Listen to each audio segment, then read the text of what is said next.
છે? ઢોકળાને 10 થી 12 મિનિટ માટે સ્ટીમ કરી લીધા છે. ત્યારબાદ લગભગ 10 થી 15 મિનિટ એને ઠરવા દેવાના છે. ઠરી જાય પછી એના સ્ક્વેર પીસીસ કરી લઈએ છીએ. પણ એકદમ સરસ ફૂલી ગયા છે. હા, ફ્રૂટ સોલ્ટ નાખ્યા છે એટલે એનાથી બહુ સરસ ફૂલી જાય છે અને સોફ્ટનેસ પણ એનાથી આવે છે. રાઈટ. આનો વઘાર કરી લેવાનો છે હવે. ઓકે, ગેસ ઓન કરું? હા. 3 થી 4 ટીસ્પૂન તેલ લઈએ છીએ.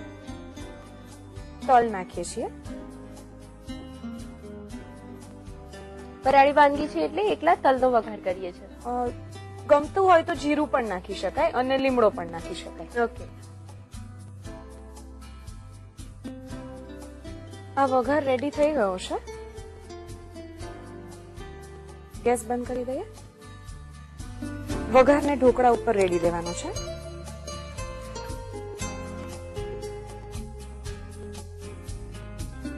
હવે આ ઢોકળાને આપણે સર્વિંગ પ્લેટમાં લઈ લઈએ.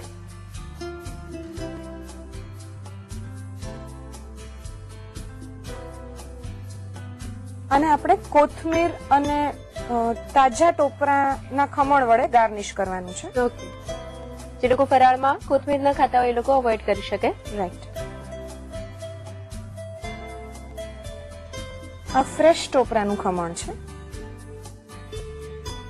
લિપિ રેડી છે ફરાળી પ્રોટીન ઢોકળા અને લીલી ચટણી કે ફુદીનાની ચટણી સાથે સર્વ કરી શકાય છે. ઢોકળાને ગરમ ગરમ જ સર્વ કરીએ છીએ. ગરમ ગરમ તો ખૂબ જ સરસ લાગે છે, પણ ઠંડા પડ્યા પછી પણ આની અંદર જે માંડવીના બી નાખ્યા છે એના લીધે ખૂબ જ ફરસા લાગે છે, એટલે ઠંડા પડ્યા પછી પણ આ બહુ જ ફાઇન લાગશે.